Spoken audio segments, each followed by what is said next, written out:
चलिए नमस्कार दोस्त, स्वागत है आपके यूट्यूब चैनल आर्या जी के में। मैं हूं अजीत सिंह।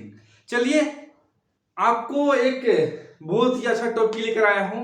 दोस्त आपको पता होगा कि पिछला हम लोग क्लास में मुगल काल और उत्तर मुगल काल पूरी तरह से खत्म कर चुके हैं। और जो बीच का एक दौर था, यानी मुगल साम्राज्य हमारा चल रहा था, उसका एक बीच का दौर था, जो कि मुगलों के बाद एक बीच में एक और नई वंश उभर कर आता है, वो आता है सूर्यवंश। उसको हम लोग नहीं पढ़े थे, आज हम लोग उसके बारे में पढ़ेंगे।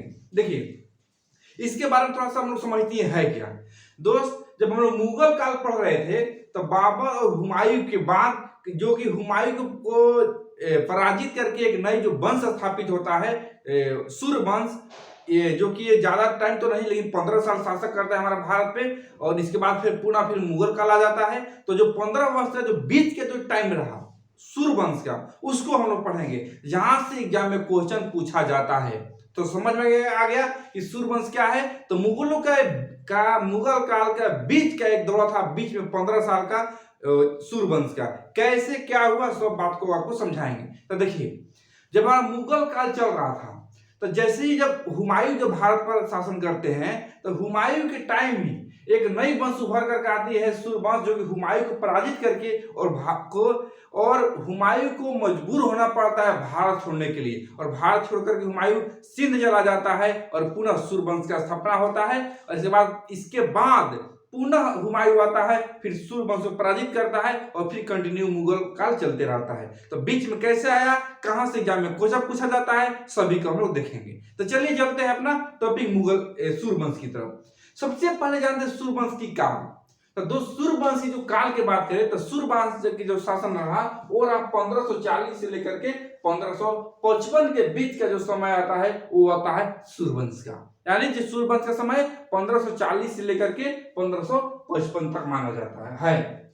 अब देखिए हम लोग इसके बारे में स्टार्टिंग बात करते हैं, परिचय जान लेते हैं, इसके बाद हम लोग आगे बढ़ेंगे। तो परिचय में जाने हम क्या, पहला बात की इसका स्थापना कौन किया, तो शेरशाह सूरी कैसे किया मैं आगे बताऊंगा। पहले अब इसका स्टार्टिंग बात जानिए। परिचय में जानते हैं सबसे पहले शेरशाह का परिचय हम लोग जानते हैं। तो शेरशाह के परिचय के बारे में बात करें तो सबसे पहले जन्म, यानी परिचय किसका परिचय भाई, तो शेरशाह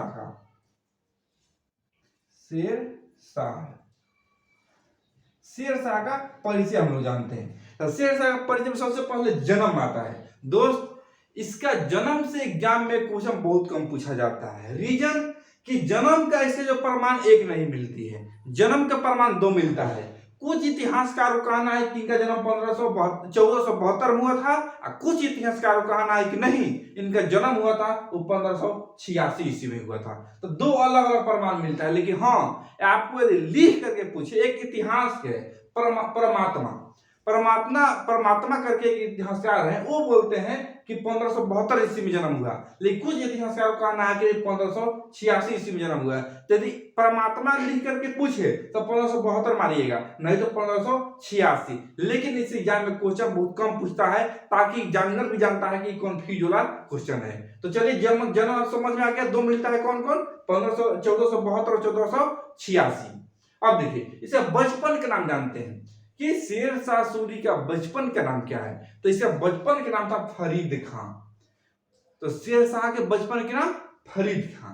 यदि हम इनके पिता की बात करें तो इनके पिता का नाम था हसन गंगू, जो कि सासाराम के एक जमींदार थे। तो शेरशाह सूरी का पिताजी के नाम हसन खां, जो कि सासाराम के जमींदार थे। इसके बाद शेरशाह जो था बचपन में क्या, बचपन का फरीद खां नाम था। तो फरीद खां जो शिक्षा लिया शुरू में, वो जौनपुर में शिक्षा लिया। तो फरीद खां कहिए या शेरशाह सूरी आगे चल के बनता है, तो बात तो समझ रहे हैं। तो शेरशाह सूरी ने जौनपुर में शिक्षा ग्रहण किया था, यानी फरीद खां शेरशाह सूरी आगे चल के बनता है। स्टार्टिंग में वैसे फरीद खां, तो फरीद खां शिक्षा कहां ग्रहण किया, तो ये जौनपुर में शिक्षा ग्रहण किया था। क्लियर है। अब देखिए थोड़ा ध्यान समझिएगा, जो शिक्षा ग्रहण किया था, शिक्षा ग्रहण करने के बाद कुछ दिन के बाद ये अपने पिता की सेवा में आ जाता है सासाराम के पास, और पिता की सेवा के लिए आता है। लेकिन कुछ इसके सौतेला भाई, ताकि जो हसन खां थे ये कई शादी कर चुके थे। ध्यान सुनिएगा, जो हसन खां थे इसका पिता, वो कई शादी कर चुके थे। तो जब आता है शेर शाह फरीद खां, जब आता है इनके अपने पिता के पास शिक्षा ग्रहण के पास, तो जो जो हसन खां का जो पूरी जो इसका पत्नी और बेटे लोग थे, जो सौतेला माँ सौतेला भाई लोग, ये लोग हसन खां को कान भरने लगा कि शेर खां आया है, हो सकता है कि आपको कुछ कर दे, कुछ मार दे, कुछ अलग इस टाइप के कान भरने लगा, जिसके कारण शेर खां था फरीद खां यहाँ से भाग जाता है और भाग करके चला जाता है बहार खां लोहानी के नाम के व्यक्ति के पास और वहां जाकर के नौकरी करने लगता है। दोस्त, नौकरी करने के बाद में को ये कहना है कि यहाँ से फरीद खां भाग करके चला गया बहार खां लोहानी के पास और उसके पास नौकरी करने लगा। लेकिन कुछ टाइम बीतने के बाद ये देखा गया कि एक शेर था और शेर को जो फरीद खां था वो बिना हाथी मतलब कुछ सहारा का, कोई हथियार का, और उसको जा करके और उस लड़ाई की पकड़ कर और उसको मार दिया। और कुछ को कहना है कि तलवार के एक धार में ही उसको सर उतार दिया। तो दो कहानियां मिलती है, उस दोनों में सत्यता कौन सी है वो मैं तो बता नहीं सकता। तो पता चल गया। तो इसी बहादुरी को देख करके, यानी शेर से लड़ गया फरीद खां जब शेर से लड़ गया, इसको बहादुरी के देखते हुए बहार खां लोहानी ने इसे शेर खां की उपाधि दिया। क्लियर है? अब क्वेश्चन आएगा क्या कि शेर शाह सूरी को शेर खां की उपाधि किसने दिया? तो बहार खां लोहानी ने। बहार खां लोहानी कौन था? इसके पास एक नौकरी करने के लिए अपने जीवन को कुछ चलाने के लिए इसके पास गया था, यहां से भाग करके। तो क्लियर आ गया? क्लियर हुआ समझ में? यानी बहार खां लोहानी ने फरीद खां को बहादुरी को देख करके उसे शेर खां की उपाधि दिया। क्लियर है? अब देखिए इसके आगे, इसके आगे जो था इसके आगे तो बहार खां लोहानी था वो खुद को मोहम्मद शाह का की उपाधि धारण किया था। तो मोहम्मद शाह की उपाधि किसने धारण किया? तो ये बहार खां लोहानी ने। तो ये भी क्वेश्चन पूछता है, देखिए बहार खां लोहानी ने मोहम्मद शाह का उपाधि धारण किया। यानी क्वेश्चन क्या पूछेगा कि बहार खां लोहानी ने किसकी उपाधि धारण किया? तो धारण किया था मोहम्मद शाह का। क्लियर है? अब देखिए मोहम्मद शाह की उपाधि धारण किया, ठीक, और वहां पर नौकरी करता था कौन? फरीद खां। लेकिन नौकरी करते करते कुछ ऐसा आया कि मोहम्मद शाह का मृत्यु हो जाती है। ये दोस्त ध्यान से सुनिएगा, बहुत इंटरेस्टिंग टॉपिक है। नौकरी कर रहा था, वहां क्या बहार खां लोहानी की मृत्यु हो जाती है। मृत्यु हो जाता है तो फरीद खां के पास यानी शेर खां के पास अच्छा मौका रहता है कि वहां को सत्ता को अपने हाथ में लेने के लिए। तो इसने एक दिमाग लगाता है, और जिसके पास नौकरी करता था उस व्यक्ति का जब मृत्यु हो जाती है तो इसने क्या करता है कि उसको मृत्यु होने के बाद जो उसकी पत्नी थी जिसका नाम था दादू बेगम, उससे इसने विवाह कर लेता है। अब विवाह कर लिया तो ऐसे ही साम्राज्य हो गया, भाई उसको पत्नी से विवाह कर लिया, तो उसके बाद उससे विवाह कर लेता है और विवाह करने के बाद वहां का जो पूरा जो सत्ता है अपने हाथों में ले लेता है। ध्यान दीजिएगा, मोहम्मद शाह की मृत्यु हो जाती है। इसके बाद मोहम्मद शाह की मृत्यु के बाद उसकी विधवा यानी जो उसकी पत्नी थी जिसका नाम था दूदू बेगम, उसे विधवा थी, कहीं दादू बेगम में मिलता है तो दादू बेगम दूदू बेगम तो समझ ही नहीं, एक ही बात है, थोड़ा सा अंतर है। तो उसकी विधवा थी दूदू बेगम, उससे शेर खां ने विवाह कर लेता है और विवाह करने के बाद वहां का साम्राज्य जो अपने हाथ में ले लेता है यानी वहां का शासक बन जाता है। देखिए एक व्यक्ति जो नौकरी करने के लिए गया और कहां से कहां तक पहुंच गया, वहां का बन जाता है। धीरे धीरे वहां पर अपना सत्ता को आगे में विस्तार करने लगता है। इसके बाद क्या होता है कि उसने 1530 ईस्वी में शासक बन जाता है। शासक बनने का पहला जो करना है उसने 1530 ईस्वी में 1530 ईस्वी में चुनार के किले पर आक्रमण किया और वहां का जो शासक थे वो ताज खां के विधवा लाड मलिका से विवाह कर लेता है। यानी चुनार, देखिए चुनार के जो किले था वहां पर आक्रमण किया था और वहां पर आक्रमण किया तो ताज खां के जो पत्नी थी वो ताज खां को पराजित कर लिया। मारने के बाद उसकी पत्नी थी जिसका नाम था लाड मलिका से उसने विवाह कर लिया और विवाह करने के बाद जो वहां का सत्ता था वहां को भी अपने हाथों में ले लिया। तो देखिए, विवाह करके दो जगह के साम्राज्य को अपने में मिला लिया। पहला तो ये यहाँ बाहर खरवाहा नहीं हो रहा, और दूसरा चुनारगढ़ के किले पर भी आक्रमण को अपने कब्जे में ले लिया। कैसे? क्योंकि यहाँ का जो ताज खान की जो पत्नी थी उससे भी विवाह कर लिया। तो देखिए, इसे दिमाग लगाया, विवाह करके अपने सत्ते में मिला लिया, अपने साम्राज्य में ले लिया उसको। इसके बाद क्या क्या, जैसे ही शादी कर लिया लॉर्ड मलिका से, इसके बाद चुनारगढ़ के किले पर अधिकार कर लिया। अब सोचिए, इसने चुनारगढ़ के किले पर आक्रमण करने के लिए गया, आक्रमण किया, मार दिया किसको, ताज खान को। उसके बाद उसके पत्नी से विवाह कर लिया, और विवाह करने के बाद वहां के जो चुनारगढ़ के किले था उसको अपने कब्जे में ले लिया, और वहां पे चुनारगढ़ किले पर अधिकार कर लिया। जहां तक क्लियर है आपको? चुनारगढ़ तक क्लियर है। इसके बाद इसने क्या किया कि अपने साम्राज्य को विस्तार करने के लिए, पूरी तरह से अपने कब्जों में लेने के लिए अनेक लड़ाई किया। जैसे इसने फिर से सूरजगढ़ का युद्ध किया। कौन सा? सूरजगढ़ का युद्ध। सूरजगढ़ का युद्ध किया कब? 1534 ईस्वी में। शेरशाह सूरी ने सूरजगढ़ का युद्ध कब किया? 1534 ईस्वी में। और शेर खान ने बंगाल को जीता। यानी शेर खान जो था, यानी शेरशाह सूरी, वही सूरजगढ़ का युद्ध किया कब? 1534 में। और उसने बंगाल को यहां से जीत दर्ज किया, और वहां भी अपने सत्ता को विस्तार किया। देखिए, यहां से स्टार्ट हुआ, धीरे धीरे अपने साम्राज्य को बढ़ाने लगा। इसके बाद एक बहुत ही फेमस युद्ध है दोस्त, इतिहास में बहुत ही फेमस युद्ध, वो है चौसा का युद्ध। तो हम चौसा का युद्ध के बारे में देखते हैं, जहां से एग्जाम में कौन क्वेश्चन पूछा जाता है। तो देखिए, चौसा का युद्ध, पहली बात कि चौसा का युद्ध कब लड़ा गया? तो 1539 में। 1539 में लड़ा गया। कौन? शेरशाह एवं हुमायूं के बीच लड़ा गया, और इस युद्ध में हुमायूं ने पराजित हो गया, और शेरशाह यहाँ पे बहुत ही अच्छी तरीके से कब्जा किया था।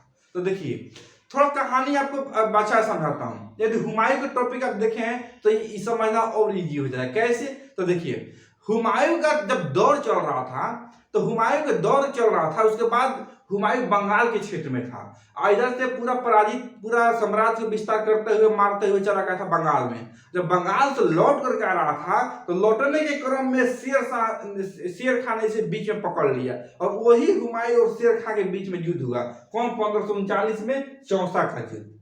किसके बीच हुआ? तो शेरशाह और हुमायूं के बीच हुआ, और इसमें हुमायूं को हरा दिया था, और हुमायूं हार गया। तथा सबसे इंपॉर्टेंट बात, इसी युद्ध के बाद शेर खान ने शेरशाह की उपाधि धारण किया था। यानी शेरशाह जो था, शेरशाह मैंने पहले फरीद खां था, इसके बाद फरीद खां के बाद क्या बना? यहाँ पर देखिए, शेर खान। इसके बाद इसने शेरशाह का उपाधि धारण किया। और देखिए यहाँ पे, यानी चौसा का युद्ध कब हुआ? 1539 ईस्वी में। कौन? शेरशाह एवं हुमायूं के बीच। इस युद्ध में हुमायूं पराजित हो जाता है तथा शेरशाह की उपाधि धारण करता है। कौन? ये शेरशाह ने, शेरशाह सूरी का। क्लियर यहां तक? अब चलते हैं आगे, कन्नौज का युद्ध। यहाँ पे मतलब शेर खान ने पराजित करके शेरशाह सूरी की उपाधि धारण करता है। शेरशाह सूरी क्या उपाधि धारण करता है। इसके बाद हम लोग एक इंपॉर्टेंट युद्ध है, वो है कन्नौज का युद्ध। तो कन्नौज का युद्ध देखते हैं। कन्नौज का युद्ध, जिसे बिलग्राम के युद्ध के भी नाम से जाना जाता है, कब हुआ है? 1540 ईस्वी में। देखिए, ये जो युद्ध है, इस युद्ध से ही पूरा जो था अपने भारत पर कब्जा कर लिया था। कैसे? तो ध्यान से समझिएगा। कन्नौज का युद्ध, ऐसे बिलग्राम का युद्ध भी कहते हैं। कब हुआ? 1540 ईस्वी में। इस युद्ध में क्या हुआ कि इस युद्ध में शेरशाह ने हुमायूं को हरा देता है। यानी ये युद्ध भी शेरशाह तथा हुमायूं के बीच हुआ, और इस युद्ध में हुमायूं को हार का सामना करना पड़ता है, और अंततः हुमायूं को लगता है कि मैं लगातार 2 युद्ध हार गया और मैं कुछ नहीं कर सकता हूं, तो हुमायूं भाग करके सिंध चला जाता है। इस युद्ध के बाद देखिए, इस युद्ध में शेरशाह ने हुमायूं को हरा दिया, तथा हुमायूं भारत छोड़ करके सिंध चला जाता है, जो मैं अभी आपको बताया। इस युद्ध में हुमायूं हार जाता है और भाग करके सिंध चला जाता है। इसके बाद शेरशाह ने सूर्य वंश का स्थापना करता है। तो दो सबसे इंपॉर्टेंट क्वेश्चन पूछता है एग्जाम में क्या, कि सूर्य वंश की स्थापना किस युद्ध के बाद हुआ? तो यही कन्नौज यानी बिलग्राम युद्ध के बाद, क्योंकि पहले मुगल का सत्ता थी हमारे भारत में, और हमारा भारत में मुगल साम्राज्य चल रहा था। मुगल साम्राज्य हुमायूं जो था, जो प्रशासन माने अपने सत्ता का मेन शासक था। तो मुगल वंश का महान मतलब मुगल काल जो चल रही थी उसमें जो शासक था हुमायूं जब भाग के चला गया, हार गया, उसके बाद जो नई वंश जो आया वो आया सूर्य वंश, यानी शेर शाह ने इस युद्ध के बाद सूर्य वंश की स्थापना कर देता है। क्लियर है था? तो किस युद्ध के बाद सूर्य वंश का स्थापना हुआ? तो बिलग्राम युद्ध के बाद। इस युद्ध में शेर शाह ने हुमायूं को हरा देता है और हुमायूं भाग करके सिंध चला जाता है। क्लियर है? यहाँ तक आपको बहुत अच्छा से समझ में आया होगा। अब देखिए इसके बाद इसने क्या किया कि 1543 में यानी सूर्य वंश की स्थापना हो गया। तो 1543 में शेर शाह ने रायसीना पर अधिकार किया। रायसीना पर अधिकार किया कैसे? तो रायसीना पर आक्रमण किया और आक्रमण करके जो वहां के राजा थे जिसका नाम था पूरन सिंह, उनको पराजित कर लिया। देखिए 1543 में शेर शाह ने रायसीना पर अधिकार किया, कर लिया। कब? राजा पूरन सिंह को हरा देता है। यानी राजा पूरन सिंह को किस युद्ध में हराया? तो ये रायसीना पर। कब? 1543 ईस्वी में। क्लियर है? अब इसके बाद देखिए एक आता है वर्ष 1544। 1544 में इसने मलबार के साथ युद्ध किया, जो कि वहां के जो राजा थे जिसका नाम था मालदेव के साथ युद्ध किया था। तो देखिए मालदेव के साथ युद्ध कब किया? 1544 में। कौन सा? मलबार के युद्ध। वो इस युद्ध में अकबर ने एक नारा दिया था। 1544 ईस्वी में इसने मलबार का युद्ध किया राजा मालदेव के साथ। इसमें मालदेव को पराजित होना पड़ता है और इस युद्ध में शेर शाह सूरी ने एक नारा दिया। क्या इसने बोला था? देखिए कि मुट्ठी भर बजरे के लिए, क्या? मुट्ठी भर बजरे के लिए मैं हिंदुस्तान के साम्राज्य को खो देता, इसने बोला। क्या? तो क्वेश्चन क्या पूछता है, बहुत इंपॉर्टेंट, कि शेर शाह सूरी ने किस युद्ध में कहा था कि मैं मुट्ठी भर बाजरे के लिए हिंदुस्तान के साम्राज्य को खो देता? ये कहा था ये मालवा के युद्ध में। कि क्लियर यहां तक? तो देखिए शेर शाह सूरी का बचपन देख लिए, कैसे प्रारंभिक जन्म कब हुआ, पिता कौन थे, इसका बचपन का नाम, इसने शुरू में कैसे संघर्ष किया, भाग कर नौकरी कर रहा था, वहां पर धीरे धीरे साम्राज्य का विस्तार किया और कैसे भारत पर आक्रमण किया।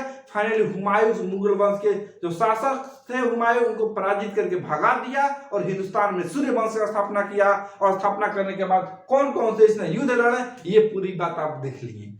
इतना ही नहीं, इतना नोट कीजिए, इसके बाद इसने बहुत महत्वपूर्ण आक्रमण भी किए हैं जो कि एग्जाम में बराबर क्वेश्चन पूछता है। तो पहले इसको आप स्क्रीनशॉट लीजिए या नोट कीजिए, फिर मैं इसको बताता हूं। सबसे इंपॉर्टेंट आप स्क्रीनशॉट लेकर रखिए, फिर मैं बता रहा हूं आपको। स्क्रीनशॉट लीजिए।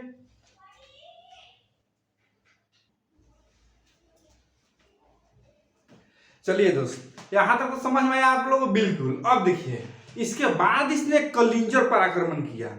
कलिंजर पर आक्रमण किया, कलिंजर को युद्ध किया कलिंजर का। तो इसमें हुआ क्या, कलिंजर के राजा थे किरण सिंह। उसने क्या किया, कलिंजर के अंदर थे, किले के अंदर थे और उसमें बाहर नहीं आ रहे थे और उस पर घेरा डाल दिया शेर शाह ने, वो बाहर नहीं आ रहे थे। तो इसने क्या किया, क्या आदेश दिया, अंदर नहीं आ रहा है, मारो गोला बारूद, तोड़ दो दीवार को तोड़ के अंदर हिल जाओ। दोस्त हुआ क्या कि जैसे इसने गोला जब फेंकवाता है तोड़ने के लिए, तो एक गोला जो है वो दीवार से टकरा कर वापस लौट जाता है और वही लौटता है जहां पर कि गोला बारूद रखा हुआ रहता है। तो उसमें आग लग जाती है। उसी के आसपास शेर शाह ने खड़ा रहता है, जिसके कारण शेर शाह भी घायल हो जाता है। और घायल होने के बाद पराजित तो कह लेता है, इस पर अधिकार तो कह लेता है कलिंजर में, लेकिन कुछ दिन के बाद इसका मृत्यु भी हो जाती है घायल होने का। तो ध्यान से समझिएगा इसको। कलिंजर का युद्ध कब हुआ? 1545 ईस्वी में शेर शाह तथा बुंदेल के राजा किरण सिंह के बीच युद्ध हुआ।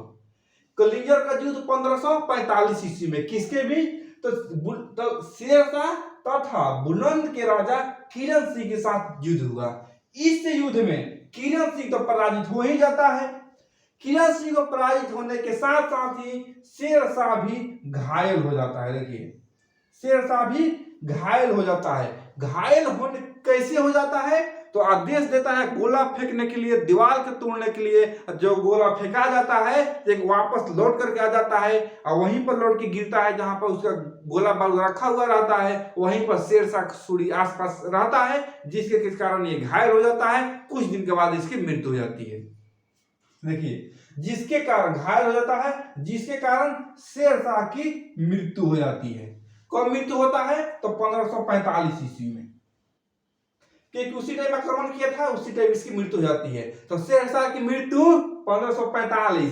जन्म में तो कंफ्यूजन है कि 1472 या 1486, लेकिन मृत्यु में कोई कंफ्यूजन नहीं। पूछेगा कि मृत्यु कब हुआ, तो 1545 ईस्वी में। क्लियर है दोस्त। देखिए जब इसे मृत्यु हो जाता है तो मृत्यु तो डायरेक्ट होता नहीं, घायल हो जाता है। लगता है कि मैं नहीं जीऊंगा, तो अपने जो साम्राज्य था इसे दो लड़के थे, एक का नाम था आदिल शाह, एक देखिए एक का नाम था आदिल शाह, एक का नाम था जलाल खां। आदिल खां जलाल खां। तो जब इसकी मृत्यु हो जाती है तो इसका बड़ा लड़का का नाम है जिसका नाम था आदिल खां। तो लगता है कि मैं नहीं जीऊंगा, तो अपने जो साम्राज्य है अपने बड़े लड़का आदिल खां को सौंप देता है और सौंप देता है। इसके बाद इसकी मृत्यु हो जाती है। मृत्यु होने के बाद आदिल खां को तो भाई बनना था शासक, लेकिन जो उसके दरबार में जो दरबारी लोग थे, सरदारों लोग थे, उसको आदिल खां को लोग पसंद नहीं करता था। इसलिए आदिल खां को नहीं, उसके जो छोटा लड़का था जिसका नाम था जलाल खां, उसको शासक बनाता है। कैसे, तो देखिए शेरशाह के कितने पुत्र, दो पुत्र थे, एक का नाम आदिल खां, दूसरा का नाम जलाल खां। देखिए यह मरने के समय आदिल खां को साम्राज्य सौंप देता है। साम्राज्य किसे सौंप देता है, तो देखिए आदिल खां को। लेकिन सरदार ने इसे पसंद नहीं करता है, जिसके कारण वहां के सरदारों ने जलाल खां को इस्लाम शाह के नाम से वहां का शासक बनाता है। यानी जलाल खां ही शासक है, लेकिन उसे नाम बदल करके इस्लाम शाह के नाम से इसको शासक बनाता है वहां के सरदारों ने। तो देखिए शेरशाह की मृत्यु के बाद कौन शासक बनता है, इस्लाम शाह, यानी उसका लड़का जलाल खां वही। दोस्त बात ऐसी है, ध्यान से समझिएगा, फिर आपको कंफ्यूजन हो जाएगा नहीं तो। शेरशाह की जब मृत्यु हो जाती है तो यहाँ से जो सूर्य वंश था वो थोड़ा डगमगाने लगा, बिखरना स्टार्ट हो गया यहीं से ही। क्योंकि शेरशाह सूरी थाने के महान ने काम करता था, एक दम वाला व्यक्ति था, हर तरह से कितना साम्राज्य को विस्तार किया, कितने युद्ध को जीते। लेकिन जैसे ही शेरशाह की मृत्यु हो जाती है ना, तो धीरे धीरे से साम्राज्य जो है बिखरने लगता है, धीरे धीरे बिखरने लगता है। भले ही इस्लाम शाह शासक क्यों न बन गया हो, लेकिन साम्राज्य यहां से बिखरने लगता है धीरे धीरे। इस्लाम शाह शासक बनता है कब, 1545 में, 1553 ईस्वी तक रहता है। इसने क्या किया कि ये भी खूंखार था, इसने तलवार के दम पर अपना काम करता था। कोई बोलता रहता है मार दो काट दो, इस तरह का खूंखार शासक था। तो इसने क्या किया कि इसने अपने तलवार के दम पर निरंकुश शासन किया, यानी दबंगई शासन करता था ये भी, तलवार के दम पर एकदम। तो क्वेश्चन इससे यही पूछता है कि अपने तलवार के दम पर निरंकुश शासन किसने किया, तो इस्लाम शाह ने किया था। और इसको फाइनली इससे को 1553 ईस्वी में बीमारी हो जाता है कोई, अब बीमारी होने के कारण इसे फाइनली मृत्यु हो जाती है। इस्लाम शाह की मृत्यु कैसे हो जाती है, बीमारी होने के कारण इसकी मृत्यु हो जाती है। तो समझ में आ गया। इससे क्या क्वेश्चन पूछता है कि तलवार के दम पर निरंकुश शासन किसने किया, तो इस्लाम शाह ने। इसको 1553 ईस्वी में बीमारी के कारण मृत्यु हो जाती है। तो जैसे ही इसकी मृत्यु हो जाती है तो जो पूरा साम्राज्य था 4-5 भागों में बट गया। इसको मृत्यु होने के बाद देखिए साम्राज्य तो बिखरना शेरशाह की मृत्यु के टाइम से बिखरना शुरू हो गया, लेकिन फाइनली जब इस्लाम शाह की मृत्यु होती है तो वहां साम्राज्य शुरू नहीं बट जाता है 4-5 भाग में। अब बटने के बाद उसमें जो एक महत्वपूर्ण शासक आता है वो क्षेत्र का, वो आता है जिसका नाम था देखिए सिकंदर शाह। यानी 4-5 भाग में बट गया ना, तो अलग अलग भाग का अलग अलग शासन हुए। तो उसमें जो महत्वपूर्ण शासक थे ना वो था सिकंदर शाह। तो देखिए सिकंदर शाह था, शासन कर रहा था, लेकिन उधर हुमायूं भी अपना मौका देख रहा था, क्योंकि हुमायूं के भाई शेर शाह सूरी ने पराजित करके भगाया था, और हुमायूं ने भी दोबारा आक्रमण करने के लिए अपना सेना तैयार करके रखा है। और देखा है कि शेर शाह सूरी मर गया, उसका लड़का था वो भी मर गया है, और हिंदुस्तान में ऐसा कोई भी एकजुट शासक नहीं है, और पूरा साम्राज्य बिखर गया है, कई छोटे छोटे शासक हो गए हैं। इस बात को मौका का फायदा उठाते हुए हुमायूं फिर से भारत पर आक्रमण करता है। क्लियर?